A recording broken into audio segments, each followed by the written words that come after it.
चलिए बताइए, कल क्या चीज़ पढ़ाई हो गया था और कहाँ तक पढ़ाई हो गया था, हमको बताइए। वास्तविक संख्या चैप्टर था, है ना। पढ़ाई कहाँ तक हो गया था, कहाँ तक? पाई के बारे में हम लोग समझा लिए थे कि नहीं। सबसे पहले हम लोग पढ़े थे कि परिमेय संख्या क्या होता है। तो परिमेय संख्या वैसे संख्या को कहते हैं जहाँ एक पूर्णांक को दूसरे पूर्णांक से भाग दिया जाता है कि नहीं, और नीचे में जीरो नहीं होता है कि नहीं, और अपने सबसे छोटे फॉर्म में होता है, तो उसको हम लोग क्या कहते हैं, परिमेय संख्या कहते हैं। या फिर परिमेय संख्या का किताबी परिभाषा ये होता है, वैसी संख्या जिसे p बटे q के रूप में लिखा जा सके जहाँ p और q क्या हो, पूर्णांक।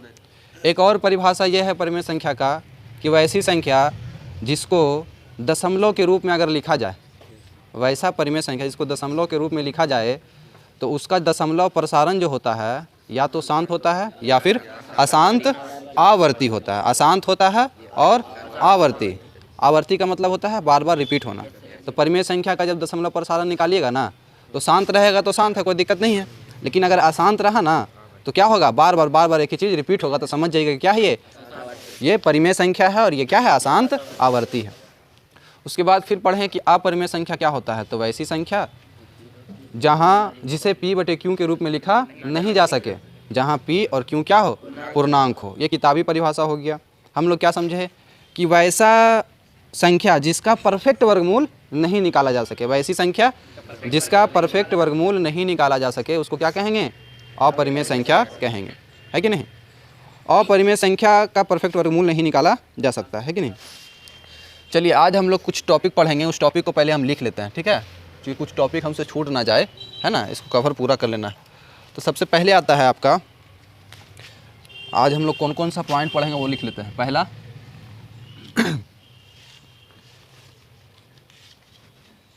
एल्गोरिदम क्या होता है।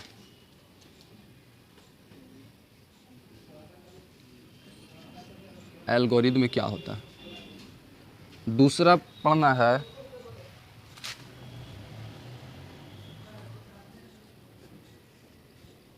प्रमेयिका क्या होता है। तीसरा पढ़ना है लेमा क्या होता है। चौथा पढ़ना है गुणज क्या होता है। पांचवा पढ़ना है भाजक क्या होता है, ठीक है।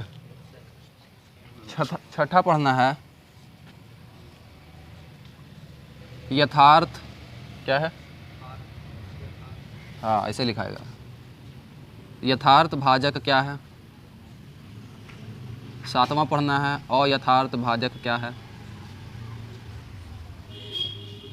ठीक है। आठवां पढ़ना है, आठवां शायद हो तब ना, क्लास कंप्लीट शायद इतने में हो जाए, ठीक है। आज इतना सारा हम लोग पॉइंट पढ़ेंगे। आज का थ्योरी जो है और कल का थ्योरी के साथ आपका एक चैप्टर कंप्लीट होने जा रहा है। एक चैप्टर जब आप ईमानदारी से पढ़ लीजिएगा तब आपको पता चलेगा कि हाँ पढ़ाई ऐसे ही होना चाहिए, ठीक है। तो एल्गोरिदम क्या है तो यहाँ पे हम लिख देते हैं एल्गोरिदम।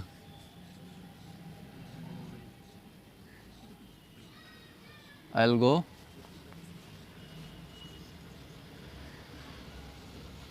ठीक है। आपको बता दें कि एल्गोरिदम जो है किन्हीं व्यक्ति का या फिर बोले खास साइंटिस्ट का एक नाम है। एल्गोरिदम क्या है, वीडियो पे टिपे थे हम, हो रहा है क्या हो, एल्गोरिदम क्या है, एक वैज्ञानिक का नाम है।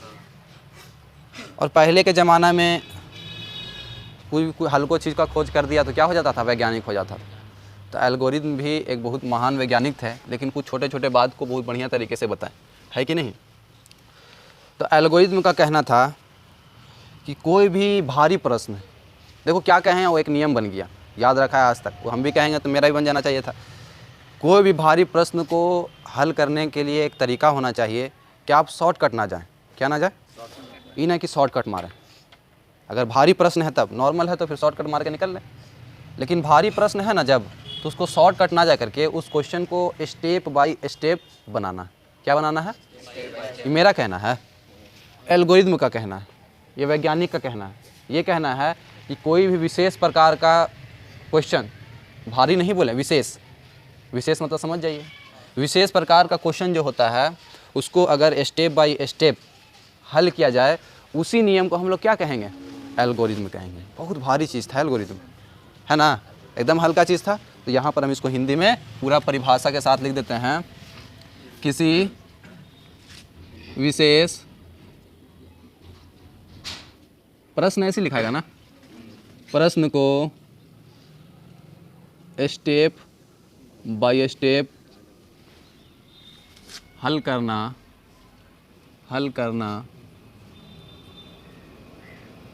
करने के तरीके को एल्गोरिदम मेथड कहते हैं या तरीका कहते हैं। चूँकि स्टेप बाय स्टेप के बारे में एल्गोरिदम ने ही बताया था, स्टेप बाय स्टेप हल करने का तरीका एल्गोरिदम ही नहीं बताया था, इसलिए जब जब हम स्टेप बाय स्टेप हल करते हैं तो कौन तरीका हो जाता है? एल्गोरिदम का तरीका हो जाता है। तो एल्गोरिदम तो एकदम हल्का चीज़ था, कोई परेशानी, मुकम्मल हो गया। अब आइए कि प्रमेयिका क्या होता है। क्या होता है?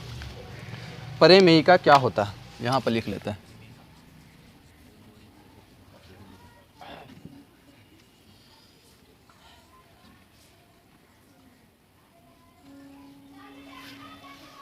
प्रमेयिका क्या होता है, तो छोड़िए प्रमेयिका और लेमा क्या होता है, आपको ऐसे समझिए, कुछ चीज़ ऐसा होता है ना बाबू जिसको आप सिद्ध नहीं कर सकते।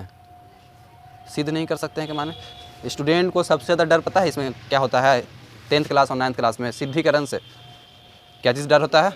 सिद्धिकरण से डर लगता है, सिद्धिकरण से डर लगता है। हमसे नहीं पढ़े थे, उसके बाद भी डर लगता है, हाँ, तब दिक्कत है। हमसे पढ़े के बाद भी अगर सिद्धिकरण से दिक्कत है, तब फिर चाहे तुम नहीं पढ़िए चाहे हम नहीं पढ़ाएं बढ़िया से, है कि नहीं? सिद्धिकरण से डरना नहीं है बाबू, एकदम आसान है। तो हम क्या बोल रहे थे इससे पहले? हाँ, कुछ बात ऐसा होता है जिसको सिद्ध नहीं किया जा सकता है, वो अपना मेंटल के ऊपर, दिमाग खुद ब खुद वो ऐसा हो जाता है। पागलों बता देगा। कौन बता देगा? पागल ही बता देगा। सना खान, समझ में आ रहा बाबू? पागलों बता देगा। अब कौन पागल बता देगा? देखिए कैसा कैसा बात। मान लेते हैं कि आप क्या किए, देखिए ये कॉपी कुछ बात बताते हैं। ऊपर का कॉपी और नीचे का कॉपी बिल्कुल सेम है ना, सेम। ये वाला पहला कॉपी जो है, यहाँ पर लिख देते हैं नंबर 1, पहला कॉपी हो गया। ये क्या हो गया? दूसरा कॉपी हो गया। पहला कॉपी दूसरे नंबर कॉपी के एकदम बिल्कुल बराबर है ना। तो बताइए, हम कहेंगे कि पहला कॉपी दूसरा के बराबर है, तो ऑटोमेटिक दिमाग में ये बन रहा है कि नहीं बन रहा है कि दूसरा कॉपी पहला के बराबर है? आप इसको सिद्ध कीजिएगा। ये खुद का एक मेंटल, खुद का दिमाग है। कॉमन साइंस होता है, हाँ, कॉमन सेंस होता है, ठीक है। साइंस बोल दिया है ना, सब बोलता था, हम भी बोल दिए लगले। कहा है सबको दिल दुखा है कि नहीं। 1 नंबर 2 अगर 1 के बराबर 2 है तो 2 के बराबर ही 1 है। अब लाते हैं एक तीसरा कॉपी, ठीक है। एक तीसरा कॉपी डिस्कवर का है किसी के पास? लो डिस्कवर वाला। तीसरा नंबर कॉपी ये हो गया। अब ठीक है, हो गया। वो कैमरा में आगे चलते आता है सर, बोलता है कि हम भी फेमस हो जाएंगे। हम होइए नहीं फेमस हो जाए। देखो, एक नंबर कॉपी अगर 2 नंबर कॉपी के बराबर है, 2 नंबर कॉपी अगर 3 नंबर कॉपी के बराबर है। अभी हम क्या बोले हैं, ध्यान से सुनना। 1 नंबर कॉपी 2 नंबर के बराबर था, 2 नंबर कॉपी 3 नंबर कॉपी के बराबर है। तो ऑटोमेटिक सोचो, क्या 1 नंबर और 3 नंबर बराबर नहीं होगा? ये सब कोई सिद्धि करने वाला बात है कि नहीं? ये समझ में आ गया। तो वही बोल रहे हैं कि प्रमेयिका उसको कहते हैं या फिर लेमा उसको कहते हैं। यहाँ पर लिख देते हैं, वह बात या फिर बात को ही कहा जाता है कथन, या फिर लिखते हैं वैसा बात या फिर वैसा कथन जो पहले से ही सिद्ध होता है, पहले से ही सिद्ध होता है, प्रूफ होता है, प्रूव्ड होता है कि नहीं? प्रूव्ड होता है, सिद्ध होता है, उसको सिद्ध करने का जरूरत नहीं है। वैसा बात या कथन जो पहले से ही सिद्ध है, प्रूव्ड होता है, ठीक है। इतना समझ में आया?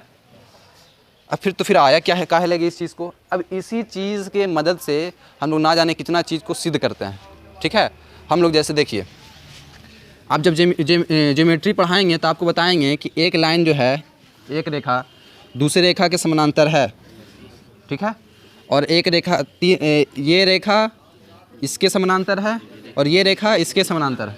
तो सिद्ध करें कि ये वाला रेखा इसके समानांतर है। तो हम लोग क्या करेंगे, यही प्रमेय का बोलेंगे क्या कि जब ये वाला इसके बराबर है, ये वाला इसके बराबर, तो ये वाला इसके बराबर हो गया, है ना।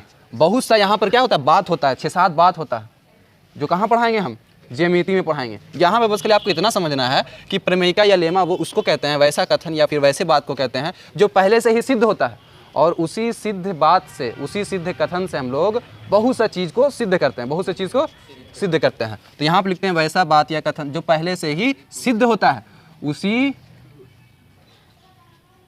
सिद्ध कथन के मदद से, सिद्ध कथन के मदद से हम लोग अनेक चीज़ों को सिद्ध करते हैं, अनेक चीज़ों को सिद्ध करते हैं। क्या समझ में आ रहा है सबको कि नहीं आ रहा समझ में? कितना मज़ा आता है जब लड़कन सब शांत होता है, एक नंबर, ऐसा ही मज़ा आता है। वैसा बात कथन जो पहले से ही सिद्ध होता है, उसी सिद्ध कथन के मदद से हम लोग अनेक चीज़ों को हल करते हैं, उसे ही हम लोग क्या कहते हैं, प्रमेयिका या फिर लेमा कहते हैं। क्या बहुत भारी था ये दो चीज़? कोई चीज़ है ये सब?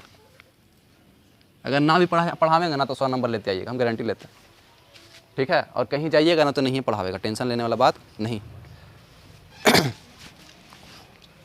ये समझ में आया एल्गोरिदम, लेमा, प्रमेयिका, 3 बात। एल्गोरिदम कहते हैं किसी विशेष प्रश्न को स्टेप बाय स्टेप हल करने के तरीके को एल्गोरिदम कहते हैं। एल्गोरिदम एक वैज्ञानिक का नाम है। बहुत सारा बात ऐसा होता है जिसको हम बोर्ड पर नहीं लिखते हैं, एक वैज्ञानिक का नाम है। वैज्ञानिक का नाम जैसे ही आपके दिमाग में बैठा ना, तुरंत आपको समझ में आ गया एल्गोरिदम। अगर वैज्ञानिक का नाम नहीं होता तो एल्गोरिदम क्या नाम रख दिया, है ना। तो आप लोग किनारे में लिख लीजिएगा क्या एल्गोरिदम में क्या है, वैज्ञानिक का नाम, ठीक है। अब ये चीज़ हम नहीं बोर्ड पे उतारे तो आप लोग भी एकदम सेम, कितना लड़का ना अगर ऐसी फोटो खींचे ना तो ऐसी फोटो एकदम यहीं पे लगा के आएगा, पूरा नापेगा टेलीग्राम पे कहाँ पर टिक लगल है ये वाला, अब वहीं पे मार के आएगा। जैसे बाबू साहब की है 4 गो में लिखल था वास्तविक संख्या ना, चैप्टर का ऊपर नाम, तो 4 में लिखी है वास्तविक संख्या। तो उसको नहीं बोला, तुमको ना बोल रहे हैं, दूसरा एक फंसा रहा है। ऐसा लड़कन। समझ में आया कि नहीं समझ में आया? चलिए अब आते हैं गुणज। गुणज मतलब क्या होता है कैफ?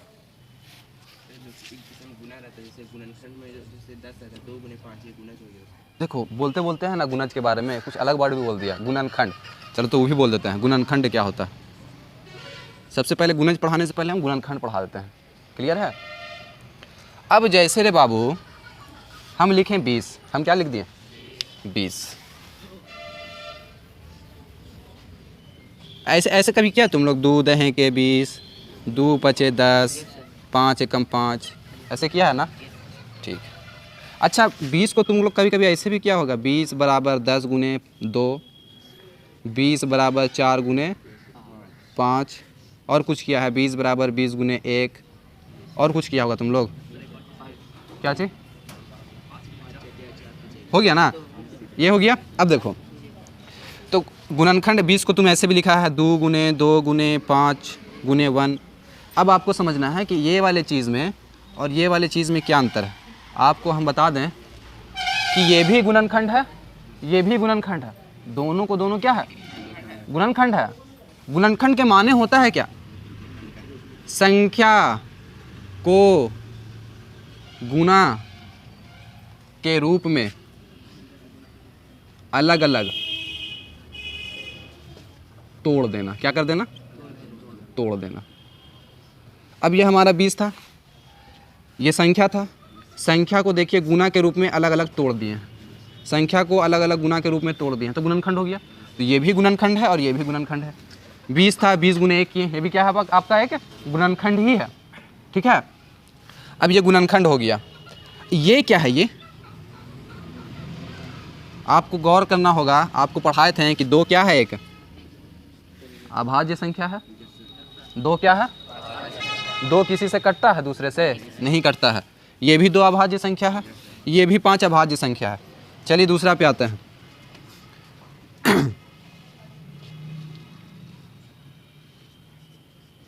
चलिए इसको बनाते हैं।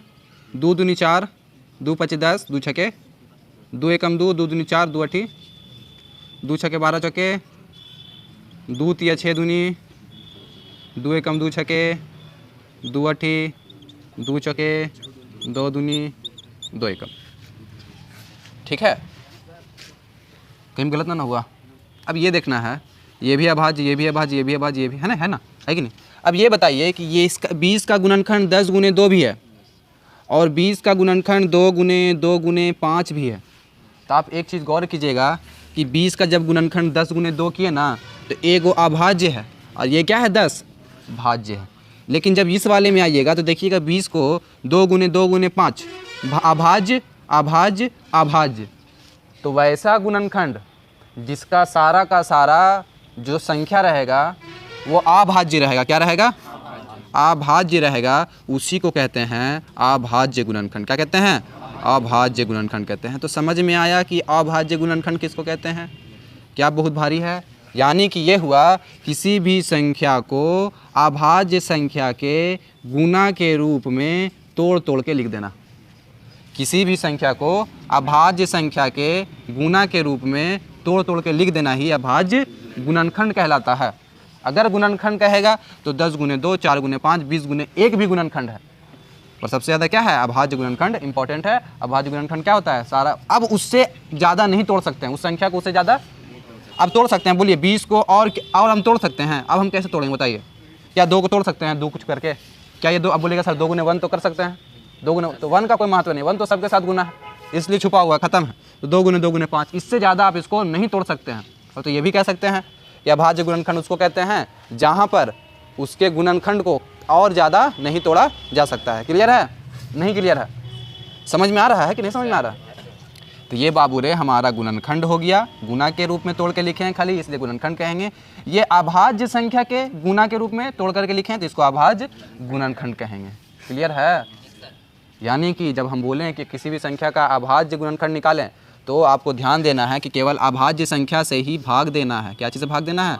केवल अभाज्य संख्या से भाग देना है। जैसे 512 है ना, इसको हम क्या कर सकते थे? 4 से भी लगा सकते थे। देखो 4 एकम 4, 4 दूनी 8 और 4 अठी 32, 4 तिया 12, 4 दूनी 8, 4 अठी 32, 4 दूनी 8 और 2 एकम 2। तो इसका क्या हो गया? 4 गुने 4 गुने 4 गुने 4 गुने 2 है ना। तो 512 का गुणनखंड 4 गुने 4 गुने 4 गुने 2 भी है और 512 का गुणनखंड ये भी है। लेकिन ये वाला गुणनखंड में देखिएगा सारा का सारा संख्या अभाज्य है, पर ये वाले संख्या में एक तो अभाज्य है, बाकी सब क्या है? भाज्य है। बाकी सब क्या है? भाज्य संख्या है। इस वजह से इसको हम लोग अभाज्य गुणनखंड नहीं कहेंगे, केवल और केवल गुणनखंड कहेंगे। और इसको क्या कहेंगे? अभाज्य गुणनखंड कहेंगे। इतना तो क्लियर है? ठीक है, समझ में आया? इसको उतारिए। ठीक है, चलो अब हम लोग अगला चीज़ देखते हैं कि गुणज क्या होता है। ठीक है, गुणज क्या होता है लिखते हैं यहाँ पर। गुणज अंग्रेजी में कहते हैं मल्टीपल। ऐसी ना होता है स्पेलिंग मल्टीपल का? ठीक है। और मल्टीपल को देहाती भाषा में कहते हैं पहाड़ा, है ना।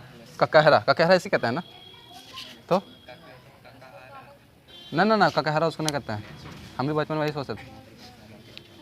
छोटा हिंदी के टीचर थोड़ी ना। पहाड़ा, गुणज, मल्टीपल, है कि नहीं। चलिए यहाँ ध्यान दीजिएगा कि अगर हम लिखते हैं संख्या 10, क्या 10 को हम 5 गुने 2 नहीं लिख सकते हैं?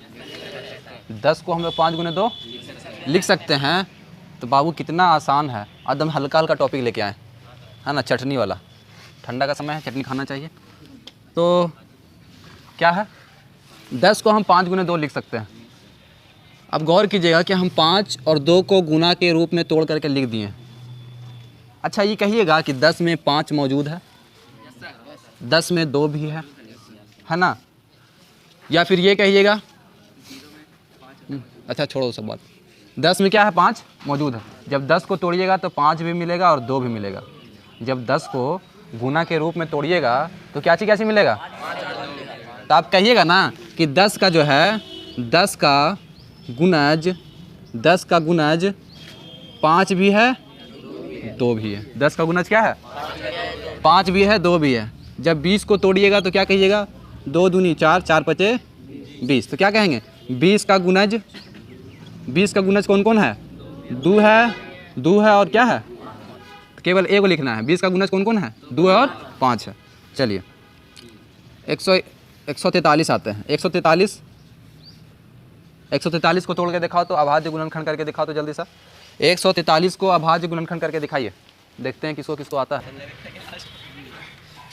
जाएगा देखो 43 1 से कटेगा, मतलब नहीं है। 1 से 2 से लास्ट में 2 नहीं है। 3 से 4 1 5 5 3 8 8 आ रहा, चूँकि 3 से कटेगा नहीं। ये सब नियम बतावेंगे बाद में। 4 से लास्ट 2 अंक कट नहीं रहा है। 5 से लास्ट में 5 या 0 नहीं है। 6 से 2 से ना कटा, 3 से ना कटा तो 6 से भी ना कटेगा। 7 से काट 7 दूनी 14, लास्ट में बच गया 3 नहीं कटेगा। 8 से लास्ट 3 अंक 8 से नहीं कट रहा है तो 8 से नहीं कटेगा। 9 से 4 3 7 1 8 9 नहीं है तो 9 से नहीं कटेगा। ठीक है। 10 से 0 नहीं है, 5 नहीं 0 नहीं है तो नहीं कटेगा। 11 से देखते हैं, 11 एकम 11, देखो 11 एकम 1 बचो तो कहाँ गयो? 1 बचेगा 3 बचेगा? 3 बचेगा तो 3 गया तो कहाँ गया? 11 तिया 11 गुने कहाँ है कशिश? कहाँ है सर जी बताइए? आमरीन, सामा, सना, कहाँ हैं आप लोग? वीडियो पे बोल रहे हैं, कितना खराब लग रहा होगा। देखे वाला बोलेगा देखो वीडियो में बता देते हैं कि सब जो लड़का है दूसरे ट्यूशन का है, ठीक है, मेरे ट्यूशन का नहीं है। नया नया आया है 3-4 दिन से, सब ठीक हो जाएगा। मतलब पर नाम ही ना हो जाएगा।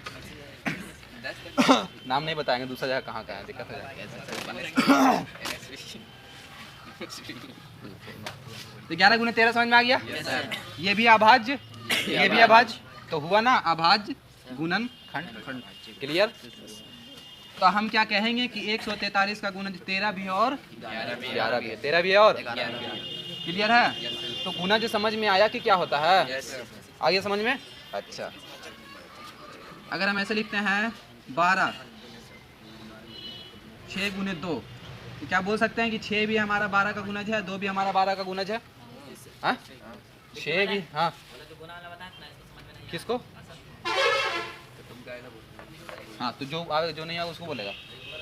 देखो 11 से हम क्या बोले हैं? 1 से लगा के देखना, नहीं लगेगा। 2 से 3 से सबसे नहीं लगेगा, 10 तक नहीं लगेगा। जैसे ये 11 आएगा ना तो देखना 11 एकम 11 14 था, 11 एकम 11 लगाया तो बचा काची 3 बचा, तो 3 कहाँ जाएगा? बगल में जाएगा ना, जाता है ना। तो 3 3 33 हो गया, तो 11 तिया 33। अब 13 को भी 1 से लगाओ, 2 से लगाओ, 3 से लगाओ, 4 से लगाओ, ना लगेगा, 13 से लगेगा। तो क्या हो गया? 13 एकम 13, तो 11 गुने 13 यानी कि 143 का क्या है? गुणनखंड करेंगे तो क्या होगा? 13 गुने 11। यानी कि अगर किसी भी संख्या का गुणज निकालना है तो उसको गुना के खंड के रूप में क्या कर देना है?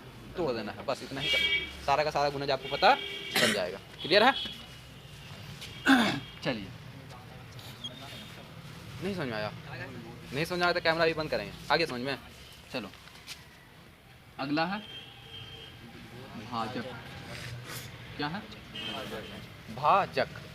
भाजक काटने वाला। कौन वाला?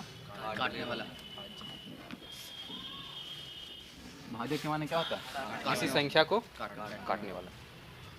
एक बात बताओ रे बाबू, कि 12 को हम 6 गुने 2 लिख सकते हैं, तो हम कहेंगे ना कि 12 का गुणज 6 है और 2। 12 का गुणज 6 और 2।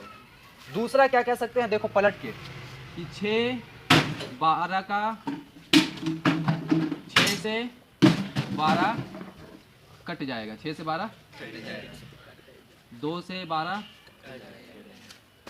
कट जाएगा, 2 से 12 कट जाएगा। तो 6 जो है 12 को काट रहा है, 2 भी 12 को काट रहा है, तो हम क्या बोलें? काटने वाले को क्या कहते हैं? भाजक कहते हैं। क्या कहते हैं? भाजक कहते हैं। यानी कि 6 जो है 12 का भाजक है। 6 क्या है? 12 को काट देगा, 2 भी 12 को क्या कर देगा? काट देगा। 6 भी 12 को काट देगा और 2 भी 12 को काट देगा। देखो दोनों बात है कि 12 का गुणज 6 है और 12 का गुणज 2 भी है। अब गुणज है यानी कि उसमें मौजूद है, तो 6 भी 12 को काट देगा और 2 भी 12 को काट देगा, क्योंकि 12 में 6 भी मौजूद है, 12 में 2 भी मौजूद है, तो जो मौजूद होता है उससे तो कट ही जाता है। 6 से 12 कट जाएगा, 2 से 12 कट जाएगा। तो गुणज और भाजक समझ में नहीं आया, दिक्कत हुआ। साइमा, काशिश परवीन समझ में आया? आमरीन, सना खातून, आपको बाबू समझ में आया गुणज और भाजक? उन सर नीचे झुकाए हुए हैं, कुछ गलत काम करके आया क्या? अच्छा, बढ़िया काम किया तो सर ऊपर उठाओ, बताओ हमको। बोलो जल्दी सर। समझ में आया गुना जर भाजक? मुंह खाली नहीं हिलाना है, समझ में आया तो बोलना है, नहीं समझ में आया तो बोलना। क्लियर है ना? साहिल अभी सुनेंगे लास्ट में जितना कल वाला है, हड्डी पसली सबका तोड़ेंगे 2 दिन में, टेंशन ना लेना। बोलो, याद दिलाना लास्ट में सुनने के लिए, ठीक है? बोलो, समझ में आया? क्लियर है सबको? चलो अब देखो, बाकी ये दोनों मजाक है। क्या है? दोनों को एक बार दे देते हैं हेडिंग, यथार्थ और अयथार्थ। और देखो इधर देखो, 6 जो है, 6 जो है क्या 1 से कटेगा? Yes sir. 6 जो है 1 से कटेगा। क्या 6 से कटेगा? कट जाएगा। हाँ, 6 से कटेगा। अच्छा, 1 जो है 6 को काट दे रहा है, बोलेंगे ना कि एक भाजक है, एक काटने वाला है 6 का, एक भाजक है 6 का। 6 से 6 भी कट जा रहा है, तो काटने वाले को क्या बोलते हैं? भाजक। तो बोलेंगे ना 6 काटने वाला है 6 को, 6 भाजक है 6 का। समझ में आया? अब गौर कीजिए, 9 क्या 1 से कटेगा? एकदम कटेगा। क्या 9 से कटेगा? एकदम कटेगा। तो बाबू रे, कुछ दिन पहले ना बताएं कि दुनिया का हर संख्या 1 से और खुद से जरूर कटता है कि नहीं? 1 से और खुद से जरूर कटता है, इसका कोई अर्थ नहीं है, ये कोई पढ़ाई नहीं है, यथार्थ है, अयथार्थ है। क्या है? अयथार्थ है, यानी कि ये वाला क्या हो गया? ये वाला भाजक क्या हो गया? अयथार्थ। इसका कोई अर्थ नहीं है, फालतू बेकार, वो तो सब में कटता है कि नहीं? अयथार्थ भाजक, ये क्या हो गया? भाजक है, ये भी क्या है? अयथार्थ भाजक, ये भी क्या है? अयथार्थ भाजक है। हमको बताइए तो कितना देर का बन गया है? 32 ठीक है, अयथार्थ भाजक हो गया है। अब देखिए, क्या 6 जो है 2 से कटेगा? 6 2 से कटेगा? कट जाएगा। जब 2 काटने वाला है 6 का, तो बोलेंगे कि 2 भाजक है 6 का। क्या 3 काटेगा 6 को? 3 काटने वाला है 6 का, तो कहेंगे 3 भाजक है 6 का। 3 काटेगा 9 को? 3 काटेगा 9 को? हाँ, तो यहाँ पर 2 और 3 हमारा क्या हो गया? यथार्थ। क्या हो गया? यथार्थ, यानी कि जिसका अर्थ है ना, जिसके माने मतलब निकलता है, ये क्या हो गया? यथार्थ भाजक हो गया। और यहाँ पर 9 का यथार्थ भाजक कौन है? 3 है, तो यहाँ पे क्या हो गया? यथार्थ भाजक। नहीं समझ में आया कि यथार्थ भाजक और अयथार्थ भाजक किसको कहते हैं? कि बढ़िया से समझ में आया सबको, कि खाली हमको समझ में आया? हाँ सना परवीन, बढ़िया समझ में आया? अरे 1 और 6 से तो दुनिया कटता है कि नहीं? दूसरों से कटना चाहिए, जो दूसरा कोई रहेगा ना वही होगा यथार्थ, और जो अपन है वो क्या है?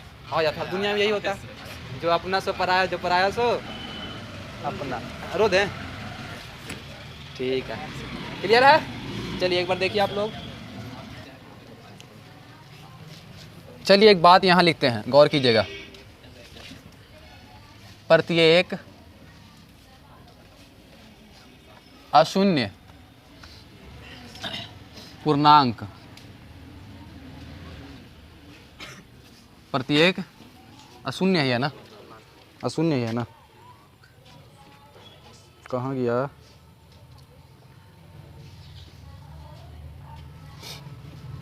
प्रत्येक अशून्य पूर्णांक a और 0 को विभाजित करता है। प्रत्येक अशून्य पूर्णांक a और 0 को क्या करता है? विभाजित करता है। ठीक है, अब गौर करो कि अगर हम शून्य लिख रहे हैं ऐसे, तो क्या इसको 0 गुने 1 लिख सकते हैं? क्या 0 गुने 2 लिख सकते हैं? 0 गुने 3 लिख सकते हैं? 0 गुने a लिख सकते हैं? a के माने हुआ कि a के जगह पे कुछ भी लिख दीजिए, या 0 गुने x लिख सकते हैं? x के मतलब हुआ कि यहाँ पर कुछ भी रखिए, यानी कि 0 में 0 के साथ कुछ भी गुना जरूर होता है। इस वजह से 0 गुने 1, 0 गुने 2, 0 गुने 3, 0 गुने 4, 1 से, 2 से, 3 से आराम से विभाजित हो जाता है। क्लियर है? क्या हो जाता है? विभाजित हो जाता है। समझ में आया ये छोटा सा चीज़, ठीक है। इसको शून्य है अपना फ़ोटो खींचना ही पड़ेगा, मिटाते हैं इसको। अब आते हैं थोड़ा सा भाग पे, ठीक है। हम आप लोगों को 3-4 भाग दे देते हैं, आप उसको बना के रखिएगा। उसके बाद फिर हम मानेंगे कि आप लोग को भाग आता है। कोई एक दूसरे को दिखाना नहीं, स्कूल से पहुंचा के आते हैं हम लड़कन को, हाँ डिवाइड देंगे।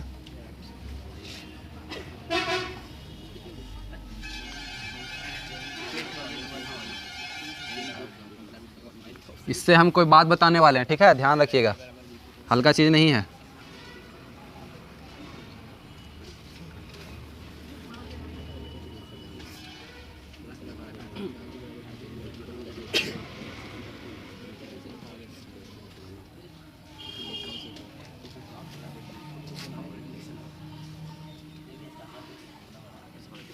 ठीक है, आप लोग बना के रखिए इसको, देगा कितना बार मांगे भी हैं लोग से, है कि नहीं? चलो देखो, यथार्थ समझ में आ गया था और यथार्थ समझ में आ गया था। अब भाग सीख लो। कैमरा बोल दे रहा है कि सब मेरे यहाँ का बच्चा नहीं है, जो मेरे यहाँ का था बना दिया, ठीक है। तारीफ चल रहा है, दिखा देंगे कैमरा पे भी हम। चलिए देखिए इधर, भाग का मतलब जो होता है 2 पचे, एक नियम फॉलो करना है बस, 2 पचे 10, ऊपर से उतारें 0, ऊपर से उतारें 0, यहाँ पॉइंट लिख देते हैं।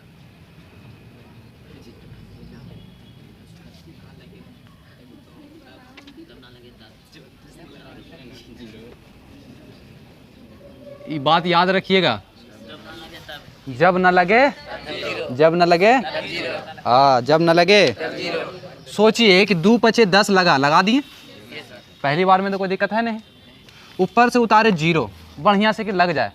2 से लगा के देखे ना, नहीं लगा, लगा नहीं ना लगा। जब न लगे, पर कहाँ पे 0? जब न लगे तब 0 ही तो पता है, पर कहाँ पे?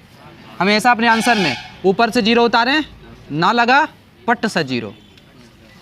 जैसे 0 दिए हैं, अब आप लाइसेंस हो गया कि दूसरा उतार सकते हैं। एक बार में 2 को उतारने का ना रहता है, लेकिन एक उतारे नहीं लगा तो 0 दे दिए।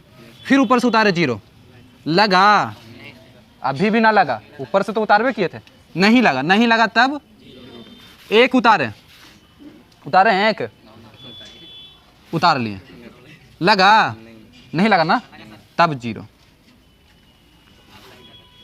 हाँ लगा, ना लगा तब 0। क्लियर है? अब बोलेगा सर अभी भी तो ना लगा, अभी तो बचले है 1, ठीक है, इसको छोड़ो, आगे बढ़ते हैं। ये वाला नहीं आता हमको, ये आता है, थोड़ा बात बता, ध्यान दे। 5 दहें के ऐसे लगता है, 5 कम लगा सकते हैं। ऊपर से उतारें, लगा तो यहाँ पे देंगे, ऊपर से उतारें, लगा तो ऊपर से उतारें, 5 चौके, ऊपर से उतारें, लगा तो फिर ऊपर से उतारें, लगा 0, ऊपर से उतारें, लगा तब क्या हो गया, 1 2 3 4 5 6 7, 1 2 3 4 5 6 7, ठीक। क्लियर है? क्लियर है ना? आ गया समझ में? अभी भी नहीं आया समझ में? यहाँ देखो, 2 पचे खत्म, ऊपर से उतारें, लगा, यहाँ पे ऊपर से उतारें, लगा, 2 दूनी खत्म, 5 अठी, ऊपर से उतारें, लगा 0, ऊपर से उतारें, लगा, बचा, ऊपर से उतारें, 5 चौके, बचो 3। अब समझो, जब न लगे तब 0, जब न लगे, इसमें और कुछ जोड़ते हैं, ऊपर से उतारल में, ऊपर से उतारल में जब न लगे तब 0, यानी कि यहाँ पर से उतारेंगे ना, यहाँ पर से उतारेंगे तब न लगा तब 0, ठीक है। और जब 0 दे देंगे तो ये क्या बचेगा लास्ट में, ये कहलाने लगेगा शेष, ये कहलाने लगेगा शेष। क्या कहलावेगा? कितना खराब शेष लिखे थे, ऐसे लिखा था ना। अब यहाँ ध्यान दो, 5 0 1, 2 से लगाते हैं, 2 दूनी क्या बचा, उतारे 0, 2 बचे खत्म, ऊपर उतारे ऊपर से उतारें 0 नहीं ना लगा, तो यहाँ क्या दिए 0। ऊपर से उतारें 1 तो यहाँ पे 0 देना चाहिए। जब तक यहाँ पे हम 0 नहीं देंगे तब तक या ई हुआ क्या चीज़, ये ऊपर से उतारा हुआ संख्या कहलाएगा। जब तक हम इसके बदले यहाँ पे 0 नहीं देंगे तब तक ये क्या कहलाएगा, ऊपर से उतारा हुआ संख्या कहलाएगा। जैसे ही देखें कि ना लगा और जैसे ही दिए 0 तो अब ये ऊपर का संख्या नहीं, अब ये क्या कहलाएगा, शेष कहलाएगा। क्या कहलाएगा, तो समझ में आया शेष, क्लियर है। भाग समझ में आया कि नहीं आया समझ में। अब देखो भाग के बारे में छोटा छोटा बात बताते हैं, ठीक है। 7 गुने 7 से 14 में भाग दीजिए, ठीक है, ध्यान दीजिए। 7 दूनी खत्म 0। अच्छा इसको क्या कहते हैं, इसका नाम क्या है, भाज्य। क्या है, क्योंकि भाजी तो काटता है वो ना काटता है, तो क्या हो गया 14 कटने वाला है कि काटने वाला है, कटने वाला, तो ये क्या हो गया भाज्य हो गया। अच्छा 7 कटने वाला है कि काटने वाला है, 7 क्या हो गया भाजक। क्या हो गया भाजक, 7 क्या हो गया भाजक।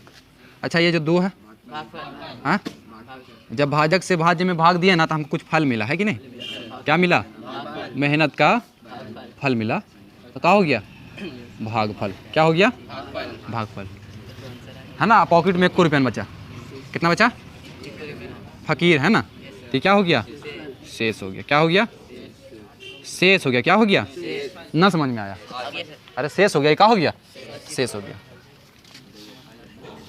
7 से 15 में भाग देंगे, है ना, जिसको ना समझ में आएगा रोकना। 7 दूनी, हाँ क्या बचा, ये हमारा भाज्य है, ये हमारा भाजक है, काटने वाला ये हमारा, यहाँ पे लिख देते हैं काटने वाला, ये क्या लिखते हैं काटने वाला, ये क्या लिखते हैं मेहनत का फल। लो भाई ये क्या है बचल है, क्या है अपना बिहारी लैंग्वेज है कि नहीं, बचल। क्लियर है कि नहीं क्लियर है। अब तुम एक बात गौर करना, आगे बताते हैं। 7 बहुत बड़ा ले लिया हम, ठीक है, उतना पहाड़ों नहीं आता 7 का, ठीक है। लेते हैं 4 लेते हैं, 4 को 12 में भाग कीजिए, 4 को 13 में भाग कीजिए, 4 को 14 में भाग कीजिए, 4 को 15 में भाग कीजिए, 4 को 16 में भाग कीजिए और 4 को 17 में भाग कीजिए। 4 तिया 4 तिया 4 तिया 4 तिया 4 चौके कहाँ बचा। आप देखिए कि इसको हम लोग भाजक कहते हैं, इसको भाज्य कहते हैं, इसको भाजक कहते हैं, इसको भाज्य कहते हैं, भाजक कहते हैं, भाजक है, भाजक है, भाजक है ना। आप गौर कीजिए कि भाजक, ये भाजक है और ये भाजक है, ये भाजक भाजक भाजक है ना। तो ये जो है आप गौर कीजिएगा पूरे भागा में मेरा कि भाजक जो है हमेशा बड़ा है, बड़ा क्या है, नीचे वाला का ना दिख रहा, हाँ पीछे वाला के ना दिख रहा, तो देखो भाजक जो है ये भी ना दिखा, दिख गया। भाजक क्या है बड़ा है, भाजक क्या है किससे, शेष से, भाजक बड़ा है। अब गौर कीजिएगा 0 से बड़ा है कि नहीं 4, भाजक बड़ा है शेष से, भाजक बड़ा है शेष से, भाजक बड़ा है, भाजक बड़ा है भाजक से बड़ा। क्लियर है। तो आप यहाँ पर क्या कर लीजिए, नोट में लिख लीजिए कि हमेशा जो होता है भाजक जो होता है शेषफल से बड़ा ही होता है। भाजक हमेशा शेषफल से, इसको क्या कर लेना है, नोट कर लेना है, समझना भी है इसको। काहे हाँ बोलती है ना, अरे काहे नहीं समझना है सायमा, मामा है इसलिए। अरे बाबू याद है, देखो काहे नहीं। 4 से 12 में लगाया 0 बचा, 4 से 3 में लगाया 1, 4 से 3 12 14 में लगाया 2, 4 से 15 में लगाया 3, 4 फिर 0। यानी कि हमेशा क्या होगा, भाजक जो होता है, भाजक अगर 4 है, भाजक अगर 4 है तो उसका शेष क्या आ सकता है, 0 आएगा, चाहे 1 आएगा शेष, चाहे 2 आएगा शेष, चाहे 3 आएगा शेष। इसके अलावा 4 शेष नहीं आ सकता है। अगर आता है तो समझो तुम भागा में कुछ गलती किया है। देखो गलती करके दिखाते हैं। 4 यहाँ 16, 4 तिया क्या बचा, 4 बचा शेष, ये गलत ना है।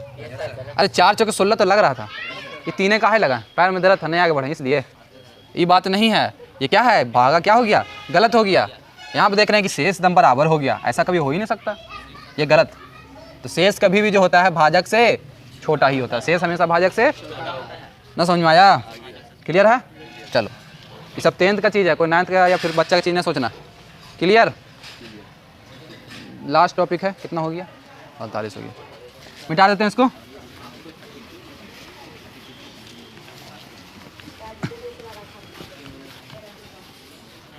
ये पढ़ता लिखता है कि नहीं? आपका लड़का हुआ है बद बेचारा बाहर में। चलिए क्या हमारा शेष है, अब यहाँ पर एक रिश्ता बताते हैं। क्या बताते हैं? रिश्ता देखिए, 7 है ना, 7 है, इसी पे एक चैप्टर है बाबू, देख लो ध्यान से। 7 है, 7 को 2 से गुना किया तो 7 दूनी, शेष का बचा 14 में 0 जोड़ेंगे तो आज सब मिटा दिए हम, क्या करते हैं, ओफो सब मिटा दिए। 2 बचे, क्या बचा 1, 2 को 5 से गुना करते हैं 2 बचे, और जो 1 बचा है ना पॉकेटिया में उसको भी दे देते हैं 10 1 क्या आया। तो आप रिश्ता कुछ समझ रहे हैं, ये क्या है, ये क्या है गुना, ये क्या है भागफल।